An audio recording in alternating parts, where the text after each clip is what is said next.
Kisah gajah berbakti kepada orang tuanya.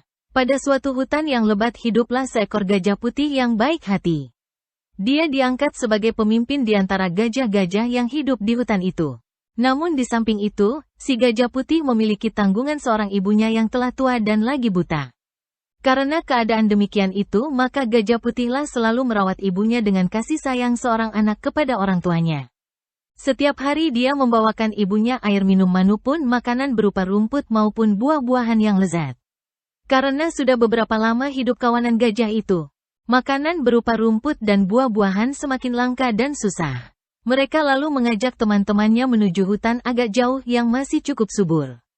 Karena perjalanan agak jauh, gajah putih sulit pulang balik sambil merawat ibunya, lalu menyuruh salah satu kawanan gajah secara bergantian membantunya.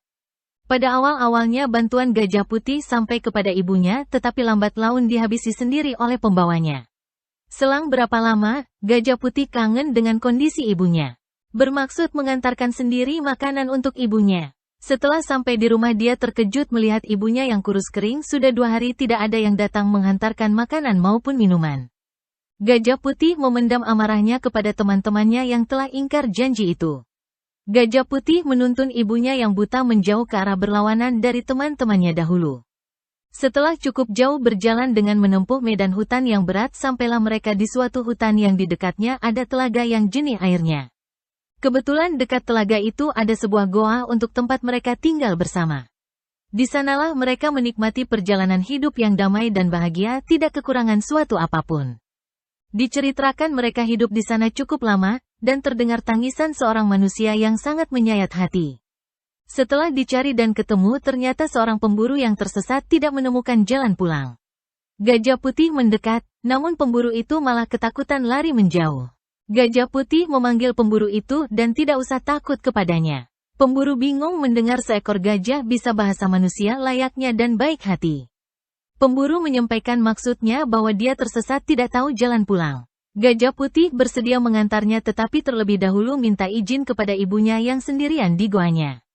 Setelah disetujui lalu gajah putih dengan si pemburu pamitan mengantarnya untuk keluar dari hutan itu. Setelah sampai di desa terdekat maka gajah putih melepaskan pemburu dan kembali ke hutan menemui ibunya. Si pemburu mengucapkan terima kasih dan akan membalas bila dibutuhkan. Selang beberapa lama ternyata si pemburu tinggal di suatu kerajaan yang adil dan makmur bernama Duranegara dengan rajanya yang bernama Prabu Kapila. Prabu Kapila suka bepergian keliling kerajaan dengan menunggangi seekor gajah kesayangannya. Kendaraan sang Prabu tinggal dekat istana dan dibuatkan kandang khusus yang indah dan makan makanan yang lezat. Kendaraan gajahnya itu sudah cukup lama mengabdikan diri kepada sang Prabu berniat mencari gajah pengganti. Sang Prabu membuat sayembara kepada rakyatnya, siapa yang dapat membantu akan diberi hadiah yang besar. Disinilah sang pemburu ingin membalas kebaikan si gajah putih beserta ibunya yang tua dan buta itu. Akhirnya si gajah putih dan ibunya ditempatkan di kandang yang istimewa, hidup damai dan bahagia. Pesan terkandung dalam kisah ini adalah, bagaimana kasih sayang seorang anak kepada ibu bapaknya yang telah tua akan ditunjukkan jalan oleh Tuhan Yang Maha Esa. Semoga bermanfaat.